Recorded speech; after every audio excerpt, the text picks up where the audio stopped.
Hi అండి, welcome to Uma's kitchen. ఈరోజైతే మినపగారెల కోసం నేను మినపప్పు నైట్ నానబెట్టుకొని మార్నింగ్ కడిగి పెట్టుకున్నానండి, వాటర్ లేకుండా. ఇప్పుడు మినపప్పుని జార్లోకి తీసుకొని మిక్సీ పట్టుకుందాము.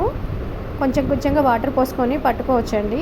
చూసారు కదా, ఇలా మెత్తగా రుబ్బుకోవాలి. ఇప్పుడు గిన్నెలోకి అయితే తీసుకుందాము. ఇలాగే మొత్తం పిండి పట్టుకోవాలండి. ఇప్పుడు పచ్చిమిర్చి, ఉల్లిగడ్డలు మిక్సీ జార్లో వేసుకొని మిక్సీ పట్టేసుకుందాం. కొంచెం జీలకర్ర, కొంచెం సాల్ట్ కూడా వేసుకొని కచ్చా పచ్చాగా మిక్సీ పట్టుకోవాలి. ఇప్పుడు కొత్తిమీర, కరివేపాకు కూడా పిండిలో కలుపుకుందాము. కొంచెం సాల్ట్, కొంచెం జీలకర్ర వేసుకొని బాగా కలిసిపోయేలాగా మెత్తగా కలిసిపోయేలాగా కలుపుకోవాలి. చూసారు కదండి, నేను చేత్తోనే వేస్తున్నాను. ఇలా ఒక్కొక్కటిగా మీడియం ఫ్లేమ్లో ఆయిల్ వేడి చేసుకొని వేసుకోవాలి. మీడియం ఫ్లేమ్లోనే కాల్చుకోవాలండి. చూసారు కదా, వన్ సైడ్ కాలిపోయింది. ఇలా ఎర్రగా కాల్చుకుంటే గారెలు చాలా చక్కగా లోపల కూడా క్రిస్పీగా వస్తాయండి.